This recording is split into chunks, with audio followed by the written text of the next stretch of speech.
Hey guys, and welcome back to your one room schoolhouse. If you are new here, my name is Mary Barfield and I'm a homeschooling mama to a second grader and a fourth grader. And in my last video, I shared with you guys that we will be doing Blossom and Root Level 2 Science, which is all about the wonders of the plant and fungi kingdom. And I got a lot of requests on that video, as well as from talking to people in person, about how I do a lesson for Blossom and Root.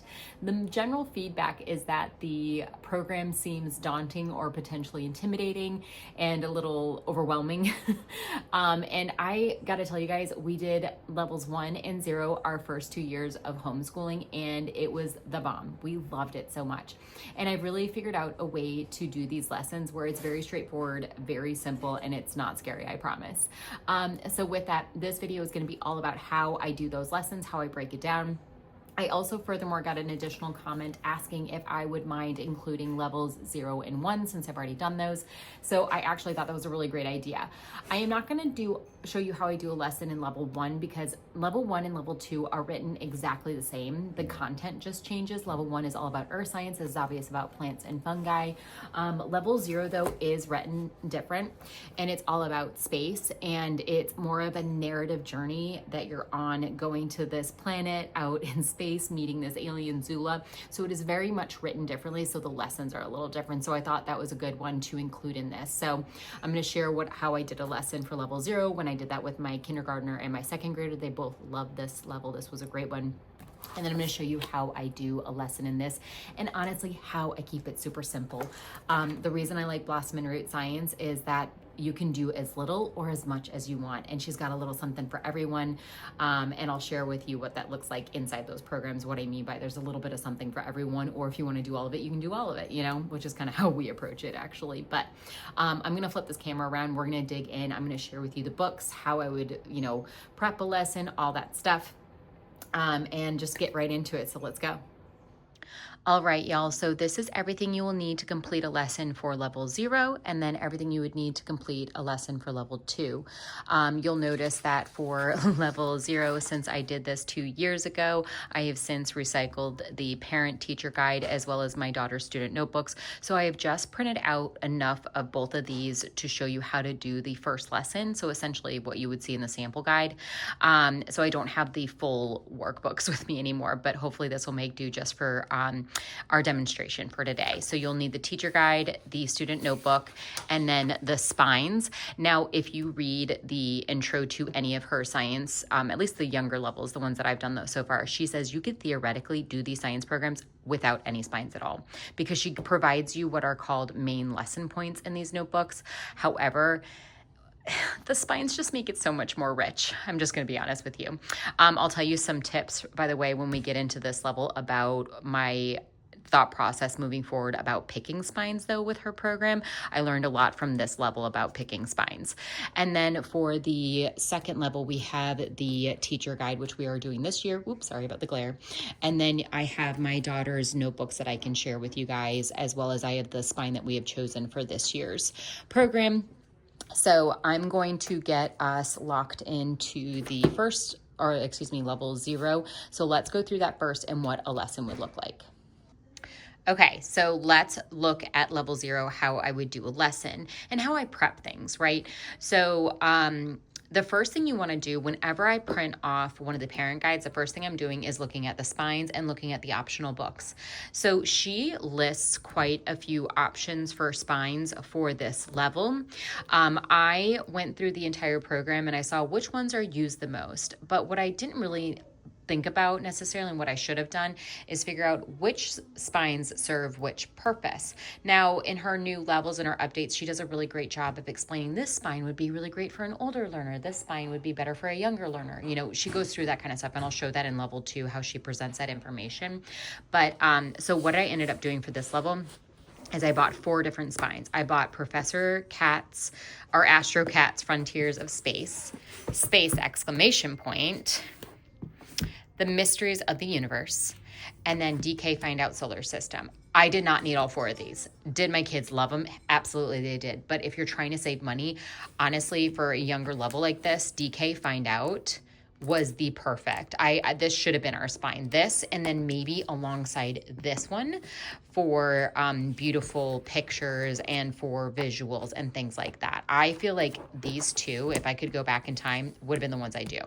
Now, if you have an older learner tagging along though, space exclamation point is a really good one. It's got, again, great realistic real photographs. And this was really good. It was a good visual. None of this was necessarily wasted, but if I was trying to pare down spines, those two would have been the one I used. But this is more geared towards an older learner. This one was just a fun one. But again, the information was semi-redundant because it was covered in Find Out, or it was even covered in the Mysteries of the Universe. But my kids love cats, and since I'm allergic and will never be able to own them, I thought this would just be a fun one to have. So I bought it for that purpose. Do they still pull it off the shelf and look at it occasionally? Heck yes, they do. So again, I don't feel like it was a total waste buying these, but if I was trying to be more minimalist going around a second time doing this, I would have just gotten this and used these two. So step number one, figuring out which spine you want to use, right? So we figured that out.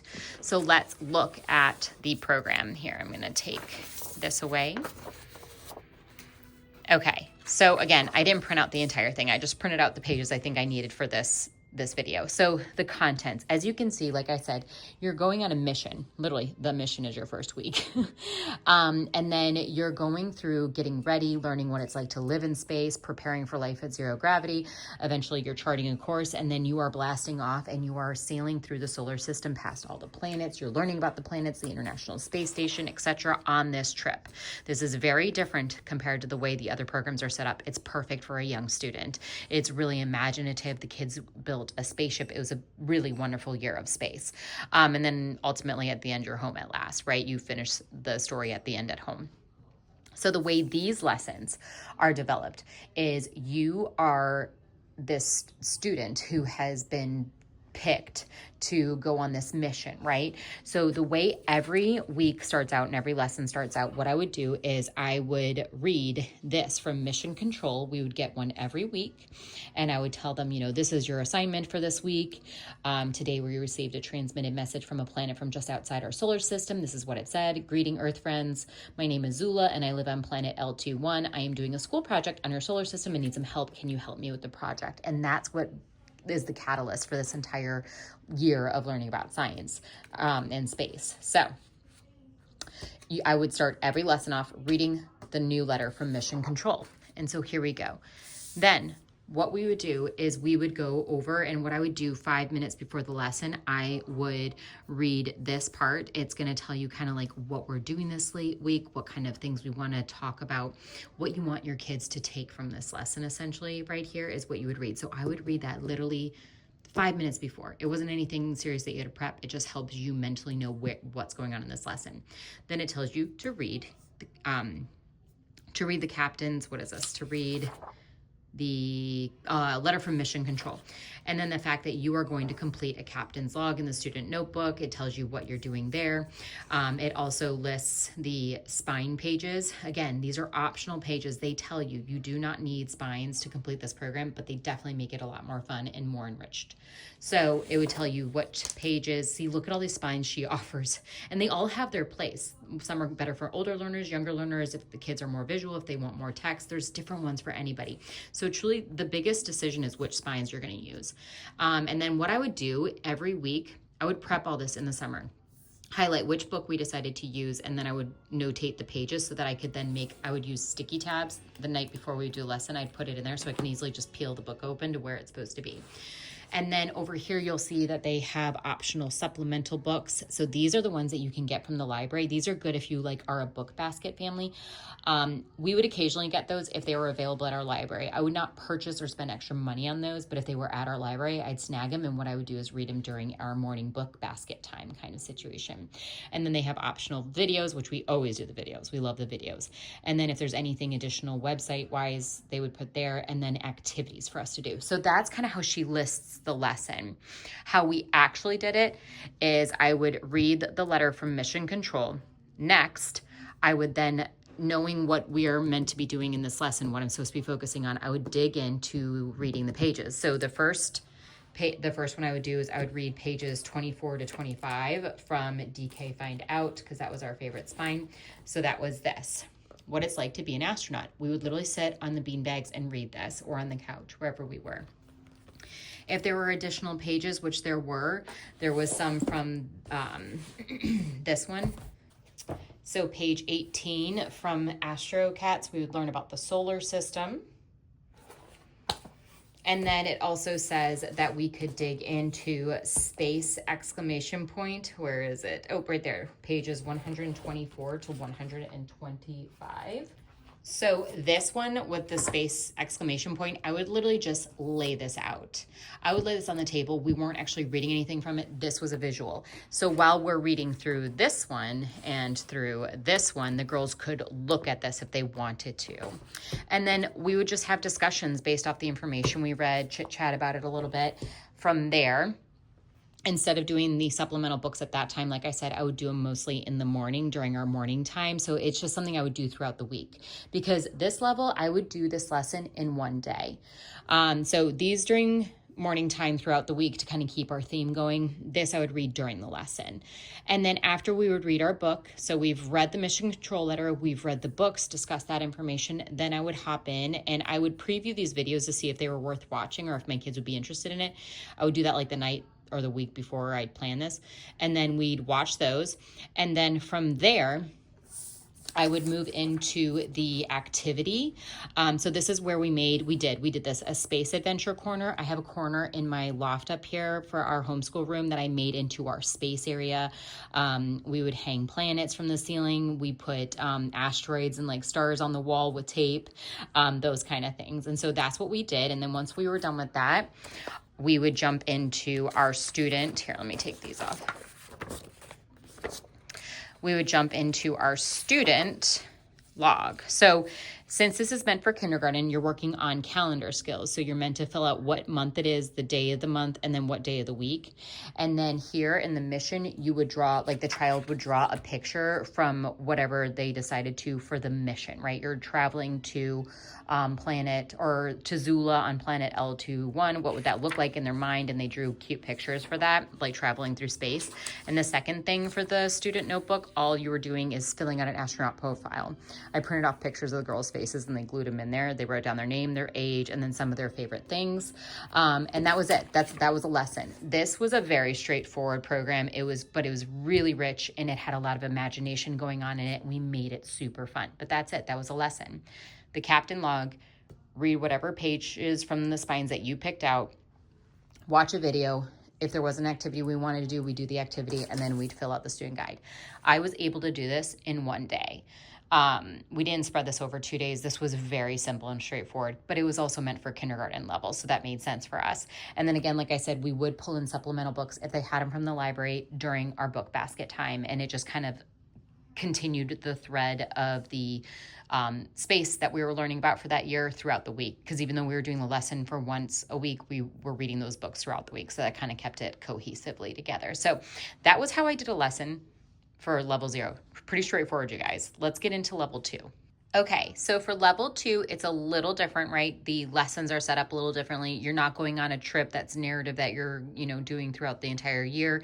And you'll notice that in the previous level 0, they labeled their lessons week 1, week 2. Starting in level 1 and up, they start labeling them as wonders, and it's to create a little bit more flexibility in your schedule so that you don't have to do it in a week. You could spread it out over 2. You could do 2 wonders in 1 week and condense it. It's very much up to you how you want to approach this curriculum. And I know that can overwhelm people because they're like, well, wait, I just need somebody to tell you how to do it. I'll tell you how we did it.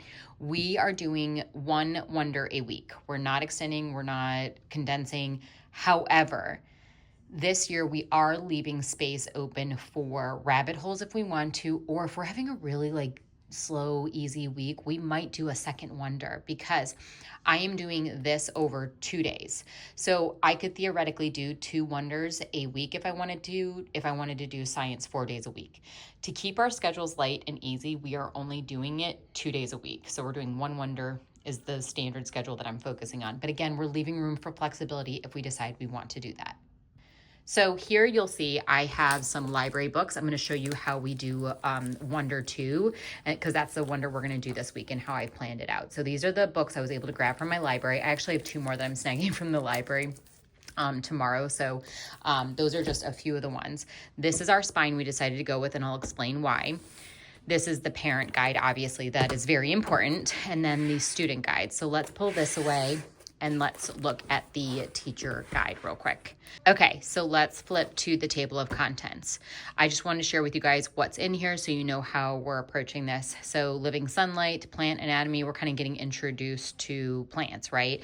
And then the different functions of plants, different types, pollinators, we've got fruits and seeds, seed to plant, aquatica plants, carnivorous plants, all the different fun plants. And then that's for the first 28 wonders. And then starting with Wonder 29 to 36, it's just fungus. So if you wanted to do a quick unit on fungi, you could just do these guys and make it a short and sweet couple of week unit if you wanted to. So here's the book list and specifically the spines I wanted to share.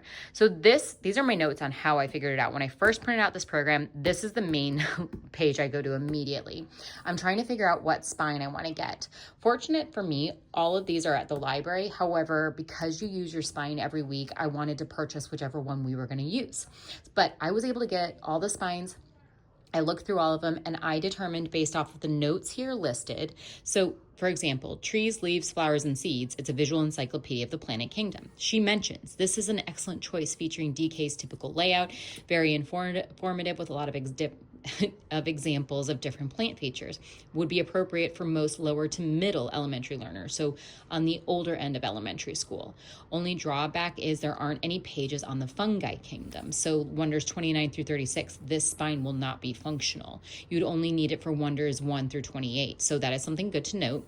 She also said for plants and fungi exclamation point, this is for advanced mid-elementary learner and up to an upper elementary learner. So she says this is a good one for older students.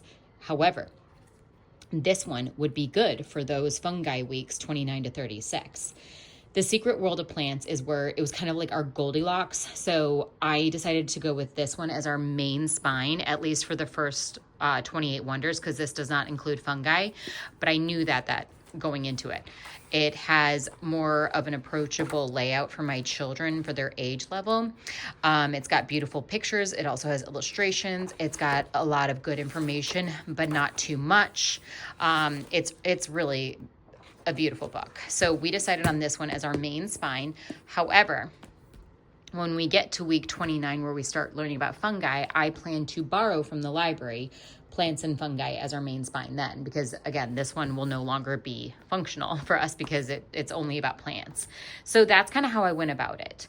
She also has highly recommended additional resources. So books that aren't necessarily spines and again, are not required. And look, there are no required books for this curriculum. Theoretically, you could complete the curriculum without using any books at all, simply using their big picture messages. But we like having books. That's how our family rolls. But so I went through and looked at these books that are used a lot in the program. Wait, hold on. Over here. That are used a lot. See, Wonder Number, multiple, because they really are. They're used frequently throughout the year, but they're not a true spine, meaning they're not used in every wonder. But so I looked through some of these and I made the decision based on accessibility to my library, if I owned it already, or if I would have to purchase it, whether I wanted to go ahead and get them. When Plants Took Over the Planet, It's the Amazing Story of Plant Evolution is an amazing looking book. However, I would have to purchase it because my library doesn't have it, and it's on the more expensive side. I think it's like $20 something. I can't remember, but it really looks great. So I'm kind of sad about it, but I did not go ahead and get it. I already own Botanicum. I already own Nature Anatomy, and I already own the tree book for kids and their grown-ups. Thankfully, Arboretum has my library has Arboretum, so that's one I don't have to purchase. And then if you notice, I did go through this list because I had some time one Saturday. I was like, let's just see what we have here. I went through all the books because she lists the entire book list here for all the optional books for every wonder. And I was like, what does my library had? And I made an L next to all of them. So when I am looking at a lesson to figure out how to plan appropriately for it, so let's look at Wonder number 2. This is what we're doing this week, Plant Anatomy and Needs. I'm able to see here and what my library already has, I've highlighted it because I've already looked ahead of time. So let's get into what a lesson looks like. So first I'm going to talk about the layout of the instructor guide, because then that will help you understand how I approach a lesson. So the first thing you'll see, this is meant for you. It's like explaining, hey, this is what this wonder focuses on, basic plant anatomy. Just read this the week before you do this program, or even 5 minutes before you do this. Truly, that's all you need. You just need to know what's going on. Here are the 4 big picture messages. She always provides big picture messages. What is the information she wants your kid to take away from this lesson? Cells are the basic units of life. Plant cells are somewhat rectangular. Basically, what is the shape of a cell? Cell wall and cell membrane. Plant cells have chloroplasts. The process of photosynthesis, which we learned about in the first wonder, takes place in the chloroplasts. Plants need 4 things to live: air, water, sunlight, and nutrients. This is what she wants your kid to take away from the lesson. Pretty straightforward. She also provides in this level vocabulary words that they're going to need to know. After that, she lists things in sections. So here for the minimalist, the bare minimum, if you're just doing the spine, go to page, so for us, we're doing the Secret World of Plants. If we were just doing the bare minimum, we would read page 9, and then we would maybe do an activity lab, and then, put a note in our student notebook. That would be it, right? But if you want to do a little more, maybe you are, and I apologize, my neighbors are mowing their lawn right now. They just started, so hopefully you guys can't hear that. But for the book basket, folks, people who love to have a book basket, you want you want all the books, right? Here's a list of really great books that would go along with the topic learning about right now. Then next, for the visual learners, here are some videos that would go really well supporting this topic. And she hasn't broken up into different age levels. She has younger learners, K through 2nd grade. These are great videos for that age. Then she has up here older advanced learners, so basically 3rd grade and above, these videos would be more appropriate. Then she has activities and labs. She provides different options for different people because she understands some people are more outdoor learners, some people are more your STEMs, table lab crowd people, and then you have your craft hands-on projects type families. And then she provides different options under each of those. You have a lot to choose from. So if you're not people who have a microscope and want to, take a up close look at a plant cell and you don't want to do that, don't. If you want to make an edible plant cell because you guys like making Jello models and things like that, do that one, right? She gives you options. So what I do a couple weeks before, because I plan out 6 weeks at a time because I need to know if I need to get any materials. Like I decided to buy, what's it called? So my kids decided they wanted to do this one because I asked them, I'm like, which projects would be more exciting to you? And I need to get clear contact paper. So I needed to get that ahead of time. So I do plan 6 weeks out ahead of time, just so I have the lab supplies on hand. And then also here, if you have the book seats, because you do get them when you buy the science book seats, are like these little tiny 2-week units that you can do. Or what I like to do, instead of doing them as a full own unit, I pull activities from it. So this is another activity we're going to do. So I digress. Let's pull it back in. So how do I do a lesson? The first thing I do, and I guess from a planning perspective, like I've told you, I know what spine I'm using. I look to see what books are at my library. I screen a few videos. I do this all like the Sunday before the lesson. And then I decide, 6 weeks ahead of time, which activity we're going to do. And that's all done. That's all I needed to do for planning. So the day of the lesson, I've already read these. I pre-read this and I pre-read this. So what I do is I'll sit down with the girls and I'll say, hey, okay, so today's lesson is going to be about plant anatomy and their needs. So let's go over some things that I want you to take away from this lesson. I'll say, okay, so you guys know what cells are, right? And I don't read it verbatim. Sometimes I do because it's just easier, but most of the time I'm like, okay, so you know what a cell is, right? Because we have talked about them. And they might say something like, yeah, it's the basic building block of life and blah, blah, blah. And I'm like, yeah, great, because we talked about them being Legos at one point a year ago. And so I'll let them know like some organisms, like, what bacteria is. We've talked about that, yeast. I'll tell them like, hey, that's made up of a single cell, but other organisms like us, humans, are made up of trillions of cells. And all plants are made up of cells too. However, plant cells are somewhat like rectangular. The cells you guys have seen, because I have shown them, are circular. And then I'll show them, because I know that this is in here, I'll show them this right here, because she does provide that. I'll show them that and show how it is rectangular. And I'll show them like, hey, so you'll see this has a plant cell wall. There's a cell membrane, which surrounds, everything. And this gives the cell structure strength. It's like the frame of a house is kind of what I would probably say to them. And then I'll say, we talked about last week that plant cells have chloroplast. That's where photosynthesis occurs in the chloroplasts. And then I'll tell them, but of all things, plants need 4 basic things to live: air, water, sunlight, and nutrients. And this is normally a back and forth conversation. They're chatting with me. They're like, yeah, I remember we learned about that, et cetera, et cetera. And so I'll say, like, without these 4 things, they cannot survive. Plants that cannot obtain all 4 of these things must rely on relationships with other organisms in order to access them. And so I'll say, let's go over some vocabulary real quick. I just want to make sure that you understand it. So what is a cell? And they'll tell me the basic building block of life.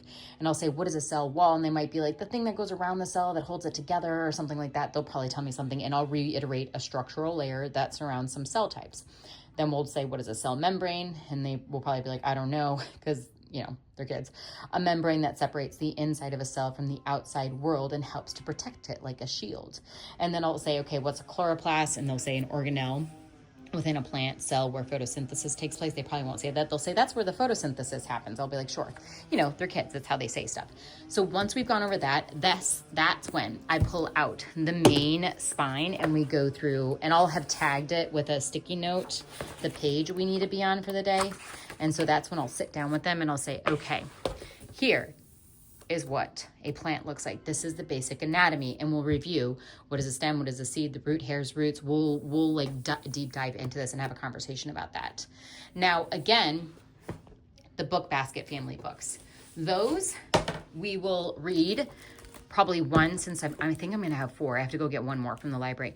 I'll probably read 1 per day, because we use school 4 to 5 days a week at our basket morning time. So this won't be part of the lesson, but I just want to share that's how I use those. So after we go over plant anatomy, I'll say, okay, so I've got some videos I want you to watch. And I decided that All About Plants and What Plants Need to Live and Grow from Next Generation Science were good ones for them. We're also going to do from Free School All About Cells and Cell Structure, parts of the cells for kids. And I also thought this song was great, the Parts of a Cell song. My kids love songs in order to remember things. That just jives with them. So I was like, oh, we're totally doing this one. Sometimes I have, like the last week, I decided to pull one of the videos from the Advanced Learner one, and my youngest, who is 6 going to be 7, actually did well with it. So I still look at these. I don't knock them, even though my youngest is in 2nd grade. And so that'll be our first day. That's it. That's our first lesson. So we'll be like, okay, we'll come back together tomorrow. And so the next day, what I do is I focus on doing the activity/labs, as well as doing our journaling for the student notebook. So like I said, here, I'm going to pull this off because this gets a little funky. Okay, so I chose, we're going to look up close at plant cells. I also chose this one. You can only do one, or you can do none of these, you guys. But we are hands-on people. We like to do this stuff. So we'll do both of these. We'll do a little arts and crafts one, make a plant cell window transparency, and we're also going to look, because we have a microscope, at plant cells under a microscope. I also chose to pull out STEM 1 activity from the book Seed, inspired by In the Garden with Dr. Carver. We are going to do, because we've started planting our own plants, we are going to talk about identifying plant problems. Now, since we've chosen to do 3 activities, I might extend this over 3 days, not 2 days. We'll see how this goes. Basically, if we're going past the 25-minute mark, I know that we probably need to move on and push it to the next day. But we normally, in the past, level 1, and then with this, we've been able to get it done in 2 days. So long story short, what we'll do is I'll probably do the looking at the microscope, or the plant cell under the microscope first. So that would be right here, up close look at plant cells. So you could use a magnifying glass or a microscope. We have a field microscope. We have a regular microscope. I'll figure out which one's going to give us the best visual. I'm just going to pull a leaf from out in our yard, and then we're going to look at it.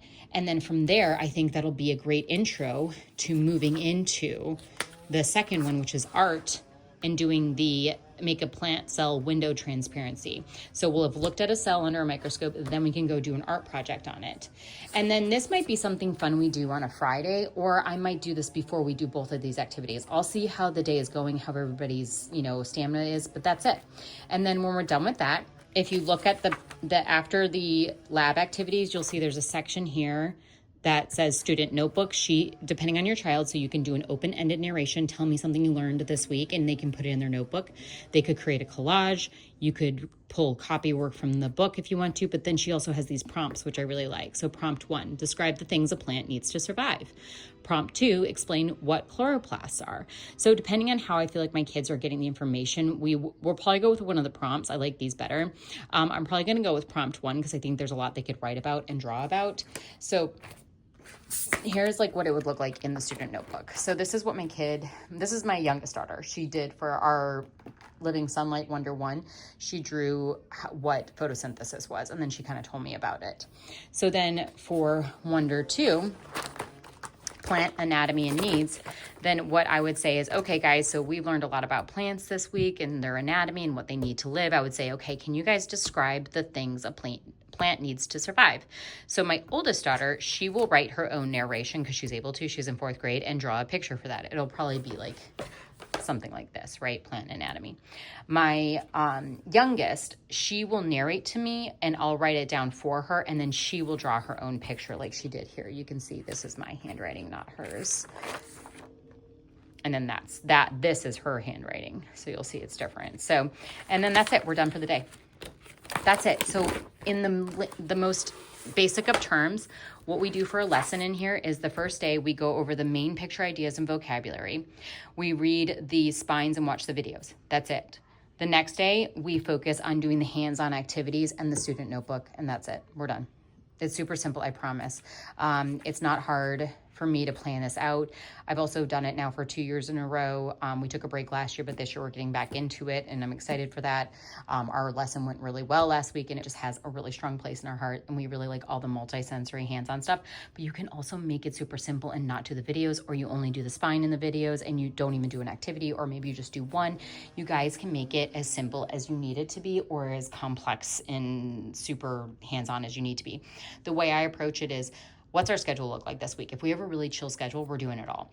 If we have a lot going on, we're going bare bones, bare minimum, probably just doing a spine, one video, and one activity, if that, and then the workbook.